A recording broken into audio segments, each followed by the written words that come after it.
Hi everyone, my name is Marcus. I'm 36 years old. The pattern crystallized when I was 12. My brother Jordan made varsity soccer as a freshman. Impossible achievement. Dad took off work for every game. 40-minute drive each way. Never missed once. I made regional orchestra that same year.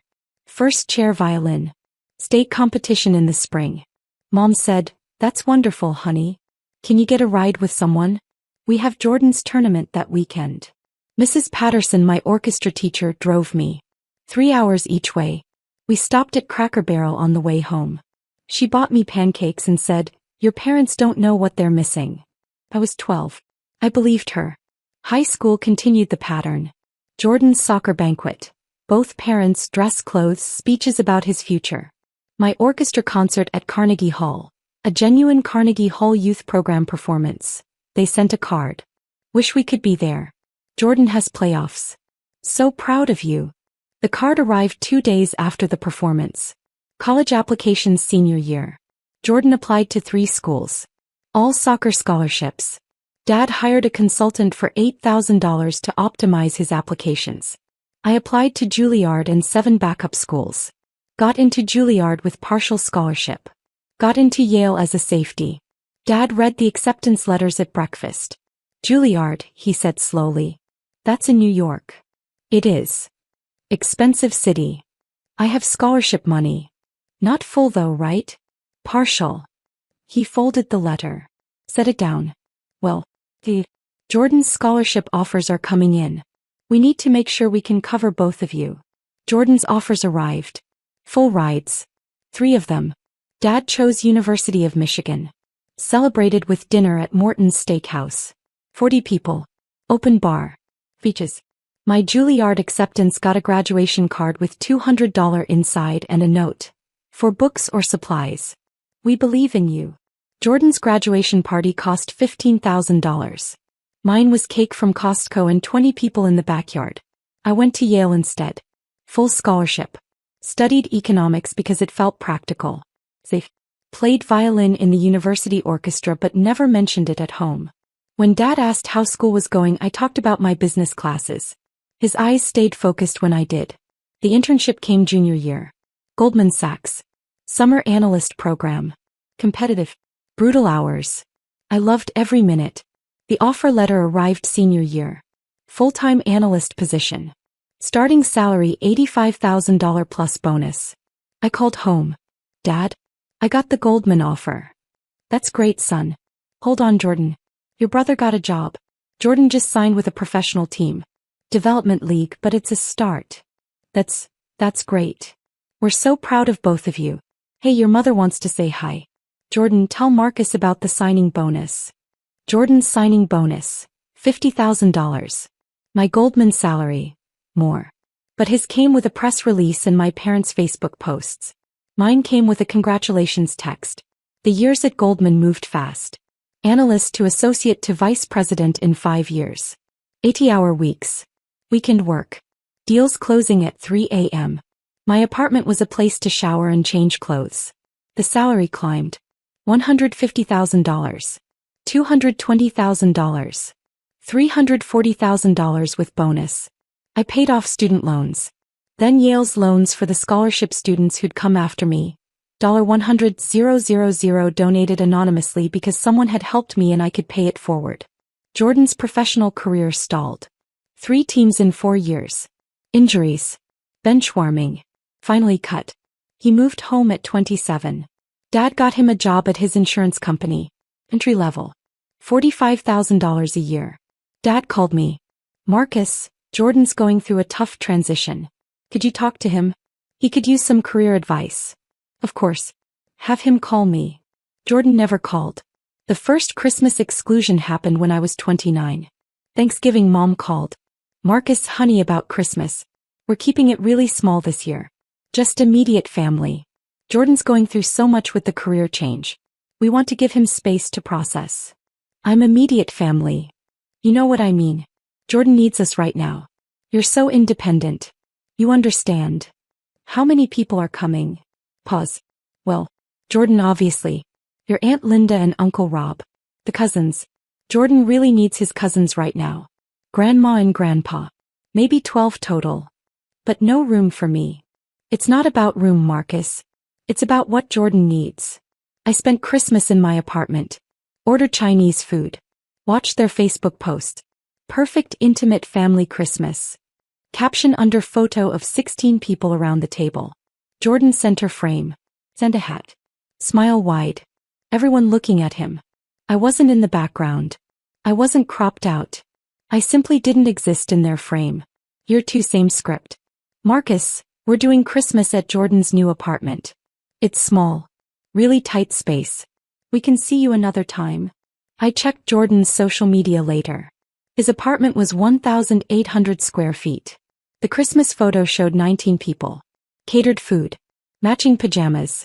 Jordan's girlfriend's family included now. Caption: when your family becomes their family. Blessed. Year 3 hurt differently. No call. No explanation. Just the Facebook post on December 26th. Another magical Christmas with our complete family. 22 people this time. Jordan's girlfriend, now fiancé, and her entire family. Both sets of grandparents. Aunts, uncles, cousins. Everyone. The photos were professional. Someone hired a photographer. Matching outfits. The kind of Christmas that costs $5,000 to stage. I'd sent gifts. Expensive ones. Shipped to arrive December 20th. Never acknowledged. Dr. Okonkwo's voice from therapy echoed. Your parents show you who they are. Believe them. Then decide who you'll be in response. The managing director promotion came that January. Youngest MD in my division at Goldman. $850,000 base salary. 7-figure bonus potential. The press release went to financial publications. My name in Bloomberg. Wall Street Journal. Forbes under 40 list. Dad texted, saw your name in the journal. Nice work. Jordan got engaged that month. Dad's Facebook post. Our son found his sooliest. We couldn't be prouder. Welcome to the family, Ashley. The Hayes family grows stronger. 7 paragraphs. 40 photos. 300 comments. My promotion got a text. I left Goldman 6 months later. Recruited to Blackstone. Principal position. Private equity. The offer was obscene. $1.2 million base. Carry points that could mean 8 figures if deals performed. Corner office. Staff. Real power. I accepted. Didn't tell my parents for 3 months. They found out from LinkedIn. Mom called. Marcus, why didn't you tell us about the new job? Didn't think you'd be interested. Of course we're interested. You're our son. When did this happen? 3 months ago. Pause. 3 months. I've been busy. Like Jordan was too busy to call me back about career advice. Remember that. That's not fair. It's accurate, I said evenly. How's wedding planning going? Subject changed. She talked for 20 minutes about venue drama and bridesmaid dress colors. Never asked about my new role. Never asked about my life. When I said I had to go, she sounded relieved. The Maserati came next. I didn't need it. The subway worked fine. But Dr. Okonkwo's words stuck. You're allowed to have nice things. You're allowed to want nice things. Wanting them doesn't make you shallow. It makes you human. Quattraport SQ4. Nero black. Red leather interior. $170,000 before the options. Sport package. Premium sound system. 20-inch wheels. The salesman at the dealership treated me like I belonged. Mr. Hayes, the Quattraport is an excellent choice. Executive performance. Understated presence. I drove it off the lot and felt nothing but calm. Work consumed me. 3 major deals closed in 8 months. A manufacturing acquisition. A healthcare roll-up. A tech platform sale. My carry points materialized. The numbers went from theoretical to real. My accountant called. Marcus, we need to discuss wealth management. These distributions put you into a different category. We should talk trust. Estate planning. Real strategies. Set up a meeting, I said. The wealth manager showed me projections. Conservative investments. Diversification. Real estate opportunities. Mr. Hayes, you're looking at generational wealth if we structure this correctly. Your children's children will be secure. I didn't have children. Didn't have a partner. Had work. Had therapy. Had Mrs. Patterson, my old orchestra teacher who I still visited quarterly and whose retirement I was funding anonymously through her pension system. Had chosen family. Not blood. The foundation invitation arrived in May. The Hayes Family Foundation presents an evening for youth sports development. Honorary chairs, Robert and Linda Hayes. My parents' foundation. Dad had started it when Jordan went pro. Tax write-off dressed as charity. Annual fundraiser. Usually raised $200,000. Gave out $50,000 in scholarships. Rest covered administrative costs. I'd never been invited before. This invitation came heavy stock. Formal calligraphy. Black tie required. $500 per plate. Special recognition honoree. Jordan Hayes, professional athlete and youth sports advocate. The letter inside explained. This year we're expanding our mission to include educational scholarships alongside athletic ones. We'd be honored if you'd attend. Educational scholarships.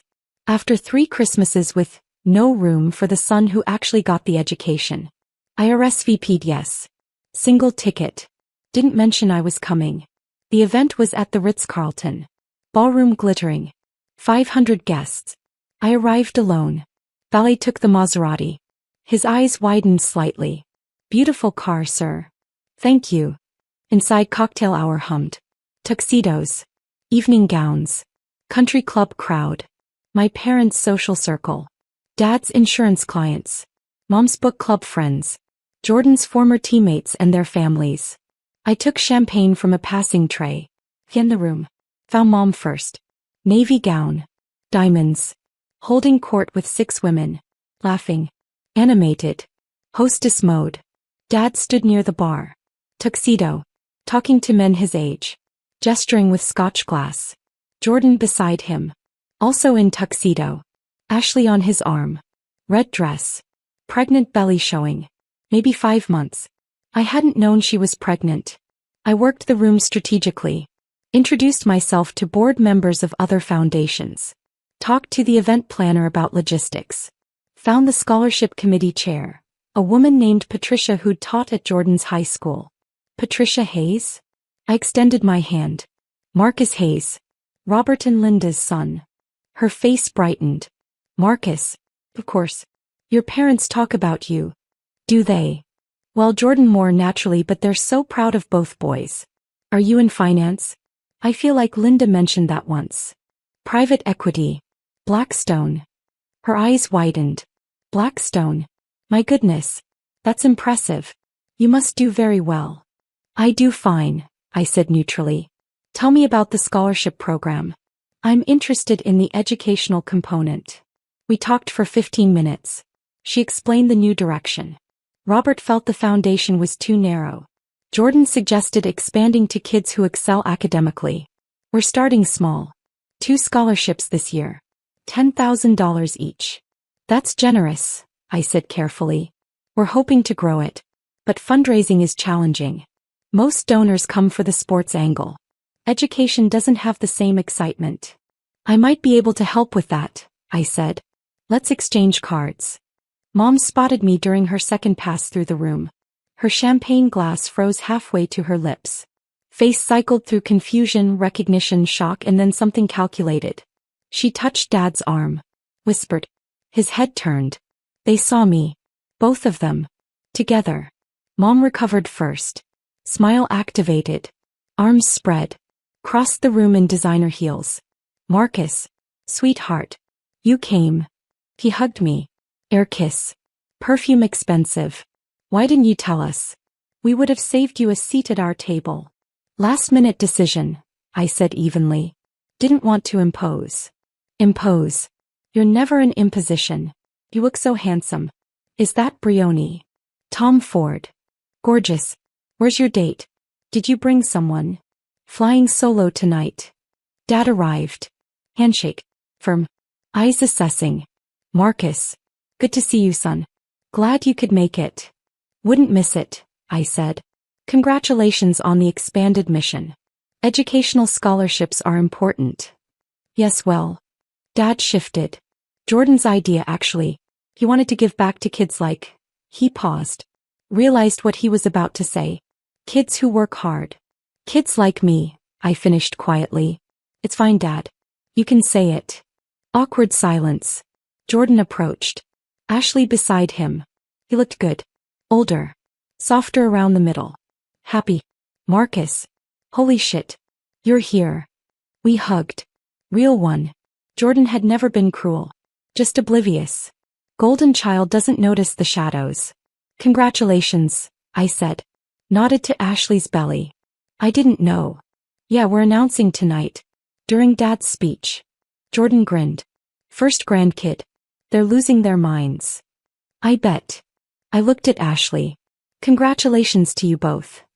Thank you, Ashley said warmly. Jordan talks about you. He says you're doing amazing things in finance. He's at Blackstone, Mom said quickly. Pride in her voice now.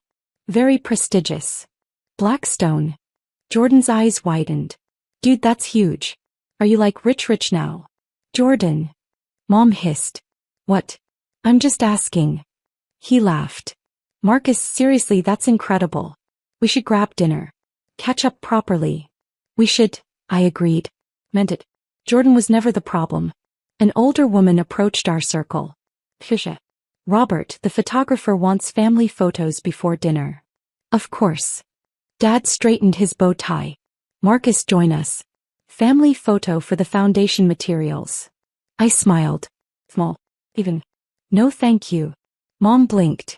Sorry. I'll pass on the family photo. Don't be silly. You're here. Come on. She reached for my arm. I stepped back. Gently. Firmly. I said no thank you. Dad's face tightened. Marcus. It's one photo. I know. And I'm declining. You all go ahead. Why are you being difficult? Mom's voice dropped. Careful. Others were nearby. I'm not being difficult. I'm setting a boundary. 3 Christmases with no room for me. But now you want me in the family photo. No. Marcus, Dad started. Enjoy the photo, I said. Walked away. Found the bar. Ordered another champagne. Jordan appeared 2 minutes later. Alone. Hey. That was intense. Sorry if I made things awkward.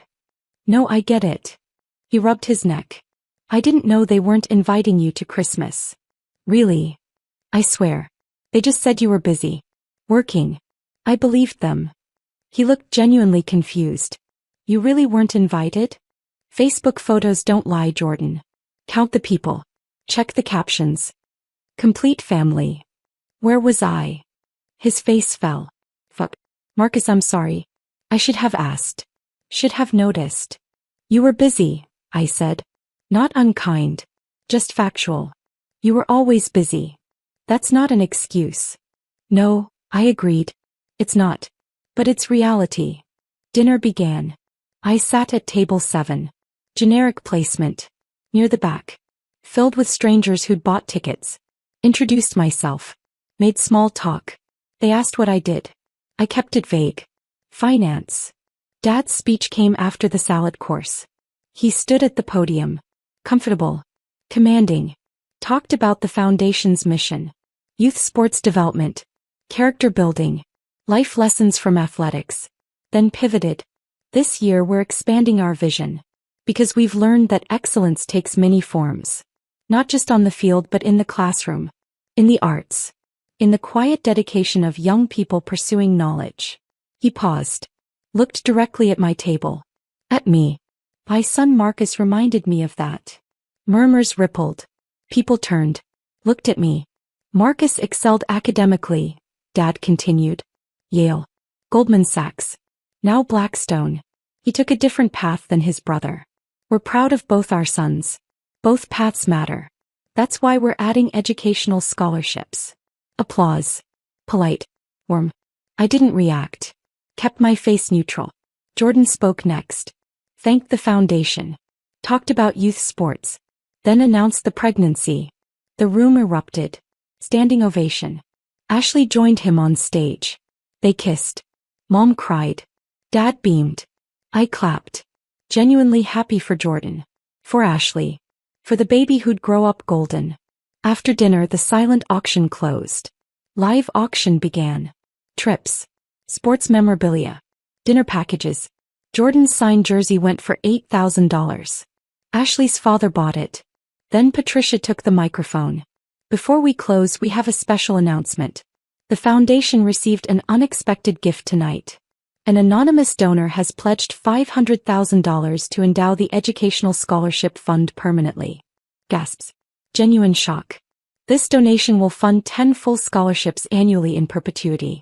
10 students pursuing academic excellence will receive $25,000 each, every year forever. It's the single largest gift in our foundation's history. Applause thundered. Patricia's eyes found mine across the room. He knew. I'd pulled her aside before dinner. Made the pledge. Required anonymity. She'd argued. I'd insisted. Now she watched me. Small nod. I nodded back. Dad's face showed confusion. Pride at the donation. But confusion about the donor. Mom scanned the room. Calculating. Wondering. The event wound down. Guests mingled. Open bar. Music. I made my way toward the exit. Mom intercepted. Marcus, wait. Don't leave yet. Early morning tomorrow. That donation, she said. The $500,000. Do you know who gave it? Why would I know? You work in finance. You talk to wealthy people. Did someone you know? No idea, I lied smoothly. But it's generous. Those scholarships will change lives. Dad joined us. Patricia too. Marcus, Dad said. We need to thank you. For what? For attending. For supporting the foundation. Your presence means a lot. Does it? Of course it does. You're our son. I'm your son at fundraisers, I said quietly. Not at Christmas. Not at Thanksgiving. Not when it's inconvenient. But when you need the Hayes family to look complete. I'm available for photos now. That's not fair, Mom said. It's accurate, I repeated. Second time that night. I need to go. Wait. Dad's hand on my arm. Firm. We should talk. Really talk. Maybe dinner this week? The four of us? You, me, your mother, Jordan. Why? Because we're family. Are we? I looked at his hand until he removed it. 3 years, Dad. 3 Christmases. You chose Jordan's comfort over my presence. That's your right. But don't expect me to pretend it didn't happen because tonight you need me to make your foundation look equitable. Patricia's eyes widened. She stepped back. Giving space. Marcus, Dad's voice hardened. We can discuss this privately. We won't discuss it at all, I said. I came tonight for the scholarships. For the kids who need them. Not for reconciliation. I walked toward the door. Valet ticket ready. Mom's voice followed. Marcus Hayes, you stop right now. I stopped. Turned. She'd used my full name. Hadn't heard that since high school. You don't get to make a scene at our event, she said. Voice shaking. I agree. We've done nothing but support you. We paid for your childhood. Your food. Your clothes. Your violin lessons that cost a fortune and went nowhere. Went nowhere, I repeated softly. You know what I mean. We supported your choices even when they weren't practical. We never complained when you chose Yale over a scholarship school. We've been nothing but proud. You weren't at Carnegie Hall, I interrupted. Come, even. I was 17. First chair. Youth program performance. You sent a card that arrived late. You know who was there? Mrs. Patterson. She drove 6 hours round trip. We had Jordan's playoffs. You always had Jordan's something. I stepped closer. Not aggressive. Just close enough to be clear. Mom, I don't blame you for loving Jordan more. He's easy to love. Visible. Successful in ways you understand. I'm not angry about that anymore. We love you both equally. You don't. And that's okay. What's not okay is pretending now because I showed up in a $170,000 car to your fundraiser. What's not okay is using my success to legitimize your foundation when you excluded me from your family. That car, Dad's voice. That's what this is about. Showing off. No, I said. The car is about knowing I can. About earning something beautiful. About not asking permission to want nice things anymore. Jordan appeared. Guys, people are watching. Let them watch, I said. They should know what this family actually looks like. Not the photo you stage. The reality you hide. I turned. Walked out. Valet brought the Maserati. Engine purred. Italian. Expensive. Earned. I drove home in silence. No music. Just engine sound and city lights. The email arrived the next morning. Subject: Family Wealth Planning Discussion Urgent. From Dad. I read it once. Deleted it. Jordan texted. Marcus. I'm sorry. I really didn't know. Can we talk? Just us. I responded. Of course. Let's grab lunch this week. Jordan deserved that. He'd been oblivious, not cruel. Patricia called that afternoon. Mr. Hayes.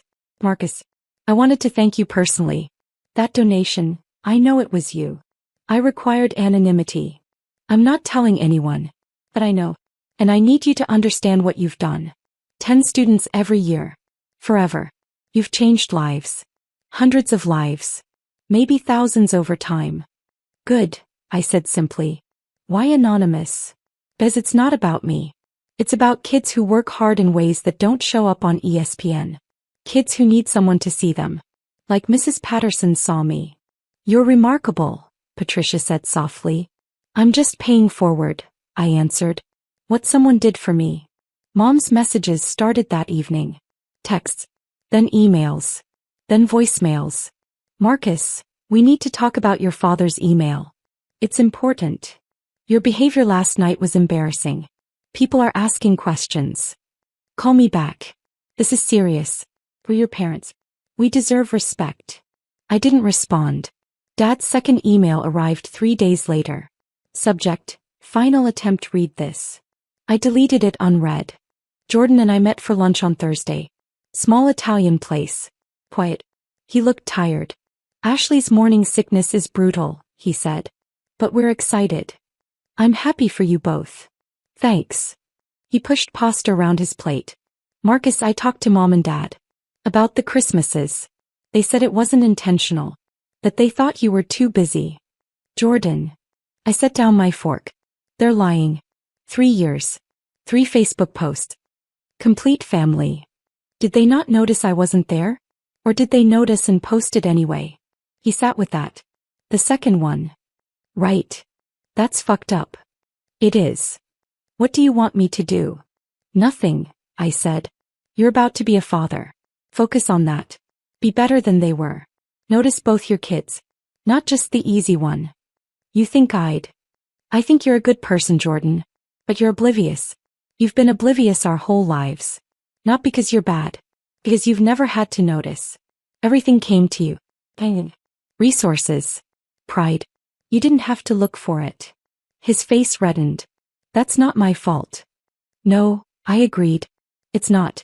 But it's also not my responsibility to manage anymore. I love you. You're my brother. But I'm done with Mom and Dad. And if you need me to choose between you and them at events, I'll choose neither. I'll just stop going. Marcus. I'm not angry, Jordan. I'm just done. There's a difference. We finished lunch. Hug goodbye. He held on longer than usual. I'm sorry, he whispered. For not noticing. I know, I said. Be better with your kid. Work consumed the next month. A major deal closed. Healthcare acquisition worth $2.3 billion. My carry points materialized. The distribution hit my account. 7 figures. Single transaction.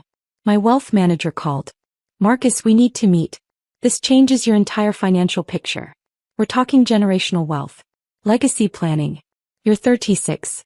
You need structures. Set it up, I said. The meeting lasted 3 hours. Trusts. Foundations. Real estate portfolios. Art investments. Diversification strategies. I signed documents. Made decisions. Built fortress walls around security I'd earned. Mrs. Patterson's retirement fund got another anonymous boost. $250,000. Enough to travel. To live comfortably. To know someone remembered. I bought the penthouse that week. 64th floor. City views. Floor-to-ceiling windows. 3 bedrooms. Office. Music room where I could play violin at 3 a.m. without bothering neighbors. $3.2 million. Cash offer. Accepted immediately. Mom found out through Jordan. He'd mentioned it casually. Congratulations on the new place. She called 17 times in one day. I answered none. Her voicemail message 8. Marcus, we need to discuss your finances. Your father and I have experience managing money. We could help you make smart decisions. Please call back. I texted Jordan. Don't share information about my life with them. Sorry. She asked.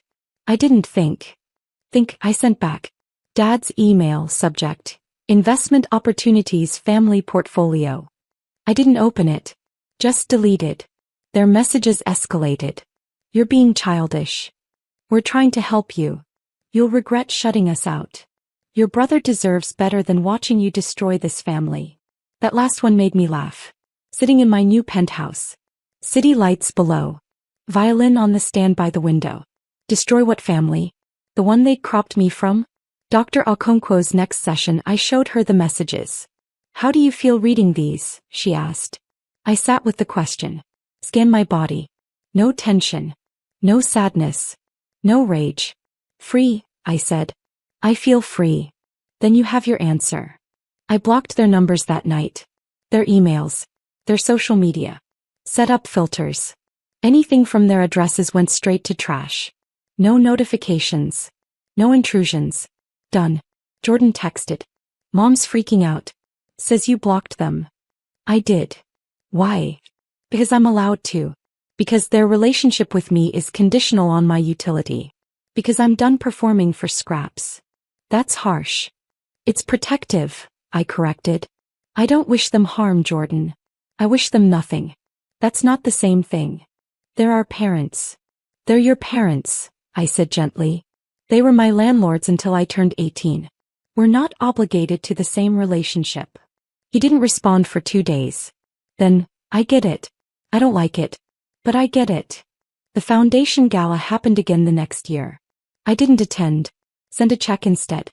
$100,000. Anonymous. For the educational scholarships. Patricia called. You didn't come. No. We missed you. No, you didn't. You missed the optics of me. She laughed. Sad but honest. Maybe. But I also genuinely missed you. You're good people, Marcus. Thank you. Your parents asked about you. What did you tell them? That you were busy. That seemed kind. It was. Jordan's baby arrived in March. Boy. Named him Carter. Sent photos. He was beautiful. Perfect. Golden already. I sent a gift. Trust fund. $50,000 starting balance. Set to grow. Note attached. For Carter. For college or music lessons or whatever he loves. No strings. Just support. Love, Uncle Marcus. Jordan called crying. Marcus. This is too much. It's exactly right, I said. Carter deserves support. That's what family does. They show up. Remember that. I will. I promise. The years moved forward. Promotions. Deals. Wealth accumulating. Penthouse became home. Music room got proper acoustics. I played violin again. Really played. Not for anyone. Just for me. Started dating. A woman named Sarah. Architect. Smart. Kind. Unbothered by my money. Fascinated by my music. We took it slow. Built something real. Mrs. Patterson passed when I was 39. Peacefully. Sleep. She was 91. The funeral was small. Beautiful. I spoke. Told the truth about Carnegie Hall. About the drives. About the pancakes. About the woman who'd seen me when my parents looked away. Her daughter approached me after. She talked about you constantly. Called you her best success story. Not because of your money. Because of your heart. I cried then. First time in years. Good tears. Grateful ones. Jordan brought Carter to visit the penthouse when he turned 2. Ashley came too. We played on the floor. Built blocks. Carter laughed. Real laughter. Jordan watched me with something like understanding. You're good with kids, he said. I remember being one, I answered. Remember needing someone to pay attention. Carter will have that. I promise. I know. Ashley touched my arm. Your parents ask about you. Every holiday. Every event. What do you tell them? That you're doing well. That you're happy. That you've built a good life. Thank you. They say they want to apologize. Jordan's father, Robert, he says he was wrong. About the Christmases. About the priorities. I looked at Jordan. He nodded. He does say that. Whether he means it. He shrugged. It doesn't matter, I said gently. I forgive them. But forgiveness isn't reconciliation. It isn't access. It's just me letting go of anger I don't want to carry. They want to see you. I know. The answer is still no. We changed subjects. Talked about Carter's development. Jordan's new job. Ashley's architecture firm. Normal things. Family things. With the family I'd chosen to keep. They left at sunset.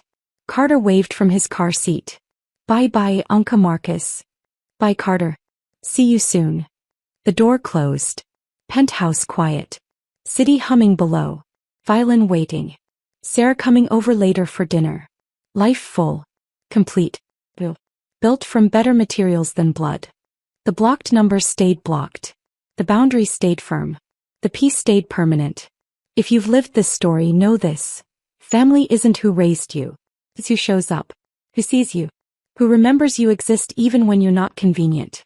The best revenge isn't revenge at all. It's building a life so genuinely peaceful, so authentically full, so completely your own that their absence becomes background noise. Not because you're bitter. Because you're free. And freedom, I learned, sounds like a Maserati engine at midnight. Like violin at 3 a.m. Like a toddler saying Uncle Marcus with sticky fingers and pure joy. Freedom sounds like chosen family laughing in your home. Like silence that's peaceful, not lonely. Like boundaries holding firm without guilt. They taught me what family wasn't. Mrs. Patterson taught me what it was. I learned both lessons.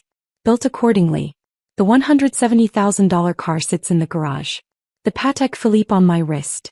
The penthouse deed in my name. The scholarship fund growing in perpetuity. All of it earned. None of it owed. All of it mine. Not despite them. Because I finally stopped waiting for them to see me. And learned to see myself instead.